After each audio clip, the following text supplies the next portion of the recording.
Alright, a little bit of backstory on Khyber. Khyber lives in the United States, but he was born in Ireland. I probably should try less to cover up my accent than I do, but yeah. So every time I'm gonna say Micheline's lines, I'm gonna do the accent just because it's fun. It's fun. I've done this storyline more often than any other storyline combined, simply for that reason that I can kind of relate and identify with it. So, being born in Ireland, this one kind of speaks to me in a bizarre way. You awake in the morning with a heavy head, and there's far too much light in the cabin. The instruments are too bright, you cannot remember ever feeling quite so awful. Micheline doesn't appear to be much better, but takes a very philosophical view of your predicament. Just remember that you can only start to feel better when you feel this bad at the beginning, he tells you with grim humor. Somehow, it does make sense in a bizarre way. That's a very Irish standpoint on it. And I wonder if maybe the story writer himself may have been of Irish lineage. I don't know. Parts of it can come off a bit Scottish, but honestly. We're going to ignore all that.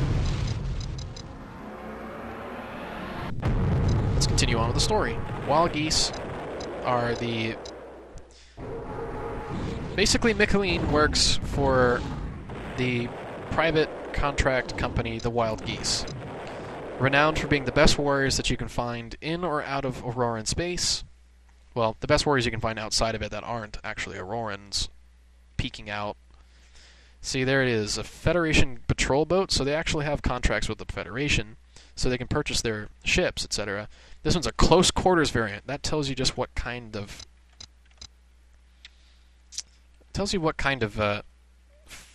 bitter fighters to the end that these guys all are. Clear to land, yes! Welcome to New Ireland.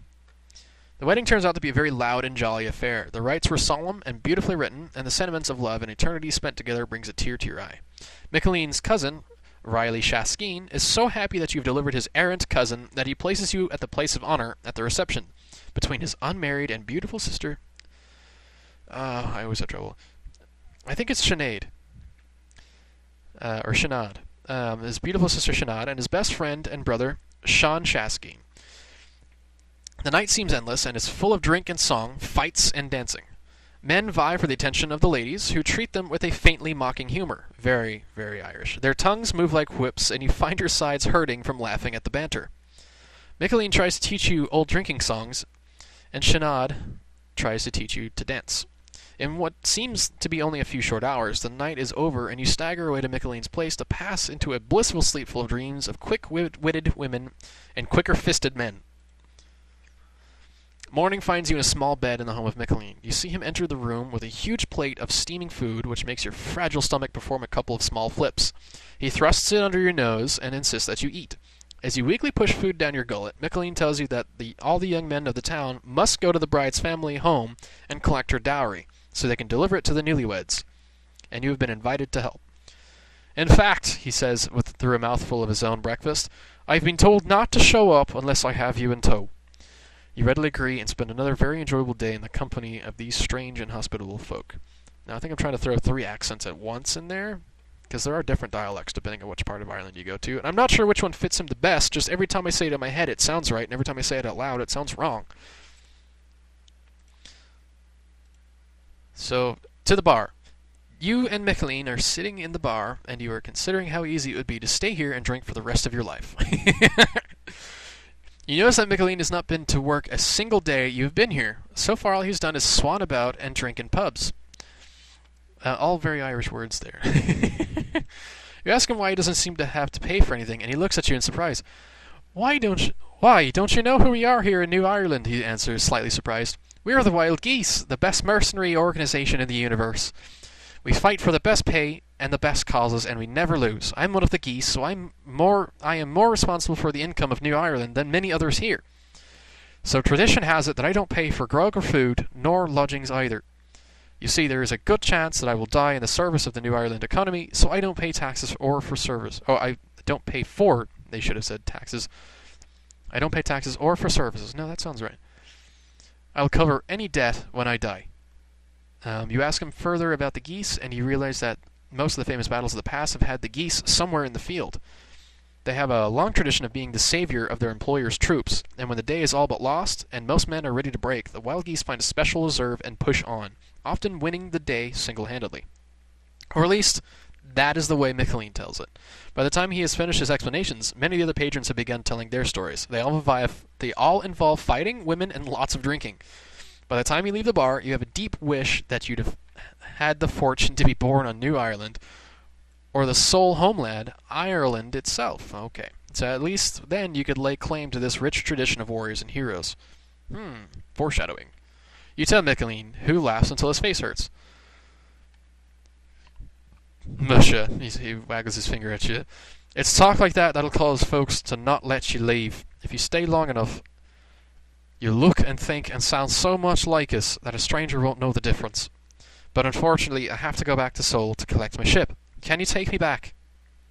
Yes. You tell Michelin that you would be happy to take him back. Next day you head back to Seoul. I need to work on that. I've been here so long. I'm pretty sure my accent sounds horrendous to anybody who's actually from Ireland. Or at least heard one in real life. I bet I sound horrible. Oh, no. Oh well, I could have helped him out, but I'm already on my way.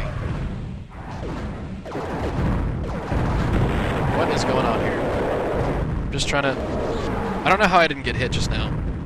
Oh, I'm not even where I need to be, so screw you guys.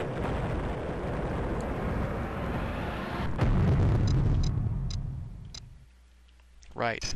So here we are.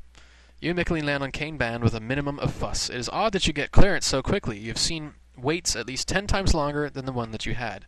Michelin is in high spirits, and together you set off to the impound office to arrange for Michelin's ships to be released. You are nearly there when you see a group of burly figures walk out of an alley ahead of you. Uh-oh. They turn and wait for you to approach, and you glance over your shoulder. More men are there, and a sudden sweat breaks out on you, as cold as the pit of your stomach. They are all armed in some way. Michelin stops and gives you an almost imperceptible nod. The hour is late, and traffic on the walkway is thin, made up mostly of the dregs of the port's population, the night walkers who will only appear after most regular folk have gone to bed. There is little likelihood of outsider intervention, and you are forced to let the other men make the first move. Foot soldiers, Michelin whispers from the side of his mouth. They work for a black-hearted bastard called McGowan. He runs a pirate organization in the Galactic North. He has a lot of backing, too, mostly from the Bureau of Internal Investigation. Hard to prove, but still fact. The big bastard in the middle is Bull John Pennant. He's McGowan's man in this sector, and a real piece of work, too. The only problem is I owe them money, and lots of it. That and the fact that I bedded the Pennant's wife. I don't like the looks of this little party. Michelin Hughes, you worthless muck-shoveler. Pennant steps forward, casting back his overcoat to reveal a sawn-off shot blaster. You have a lot of nerves showing your ugly face about here. Well, he was tipped off you'd be dropping by, so I thought I'd get myself a little payback while I'm here. Boss wants his money as well. He starts to walk forward. The men behind you begin to close in. If I don't get out of this in one piece, Michelin whispers urgently, get back to New Ireland and find Eamon Flanagan. Tell him what happened and that I'm sorry about this. The men behind you charge, and Pennant opens fire with a shot blaster. Michelin pulls out a hidden blaster from his cloak and returns fire, and you turn to face the charging men behind you. You fire at one of them, but feel a sudden pain in your back. You fall into unconsciousness, and the ensuing blackness is the heaviest you have ever known. When you regain consciousness, the area around you is covered with blood. Some of it is pooled in places, but all of it indicates that the bodies of the fallen have been removed. You lift your head, and you see Michelin. He's sitting slumped against the wall, covered in blood, but smiling still. I've never seen that tactic before, he grins merrily, deliberately knocking yourself out to trip up the enemy. Maybe I can do that next time, and you can take care of them after that. You smile and immediately wish you had not, as the skin across your face feels like it has been mashed with a mallet. Yeah, Michelin laughs at your obvious discomfort. I've never seen someone headbutt another man's foot so hard. Very good thinking, though. You did break his foot. Nothing like using your head in a fight, as Flanagan says. Oh well, he grimaces as he levers himself up and helps you to your feet. We had better get back to New Ireland and to inform the man himself of what has occurred, because I very much doubt McGowan would be prepared to leave this one alone. He looks surprised to hear... misspelled. To hear the obvious trepidation in his tone. Fighting Pennant and his lapdogs is one thing. He shakes his head, blood still dripping down his face from several cuts on his forehead. Telling Eamon Flanagan about it is another thing. You think I look bad now? You wait until the next time he drags me along to one of his training sessions. I'll be in the hospital for months. You don't think you get to be the leader yeah. You don't think you get to be the leader of as unruly a mob as the wild geese without being able to crack together a few heads? He grunts as the two of you head back to your ship. Now, do you?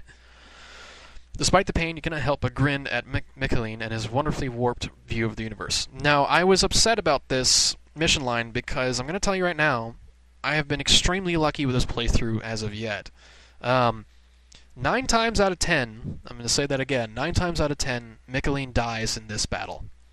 So, I've only ever had it once, when I first played, that he survived that fight, but this time he did as well. It's the only other time he survived the fight, and I'm very, very happy about it. So I'm going to leave it on a high note, and I'll see you next episode.